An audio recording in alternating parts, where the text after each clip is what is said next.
Good afternoon. I'm Jethro Greider. I was born over here by Wilmot on September 17th, 1871. I was the sixth child of Frederick and Sarah Kaiser Greider. My brother and I, we went to school like all kids did, except he went on to be a school teacher. Me, I took up farming, and I was a pretty good carpenter too. I made my own cement fence posts. I'd take and put the date that I made them on there, and sometimes I would put the what the weather was for the day. Well, a few years later, after I graduated, I met a gal, and I married her on June 29th, 1907. Her name was Rosa May Gerard. We were very happy. She was 6 years younger than me, but that didn't make any difference to us.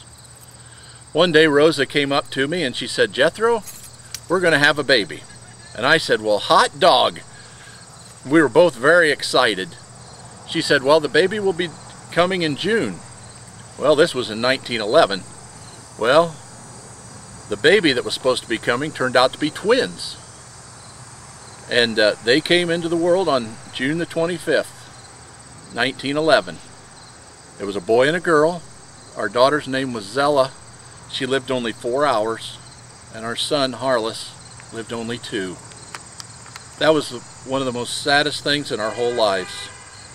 Well, a relative of ours, Laura Upson, came and helped after the birth and the death of the twins, and Rosa never really did get over it. I think her heart was broken. She died May the 4th, 1916.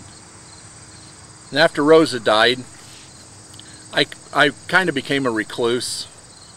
We lived over by on the southeast side of Spear Lake, over here on the game preserve, and I enjoyed fishing quite a bit. So after Rosa passed on, I did a lot of fishing and sat around enjoying nature and the wildlife. In fact, in October of 1933, I got a patent on a fishing lure that I invented. Well, that was pretty thrilling. And I suppose you know about the Greider Nature Preserve, but it's part of the Department of Natural Resources now. Before it was the Greider Preserve, it was part of the Flatbelly Indian Reservation. You know, one time I remember driving down Old State Road 8.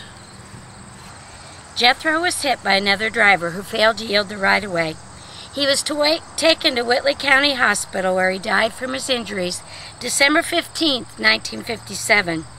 Jethro had bequeathed property for a park to Syracuse, although they declined to receive it. Jethro's estate was distributed to his nieces and nephews.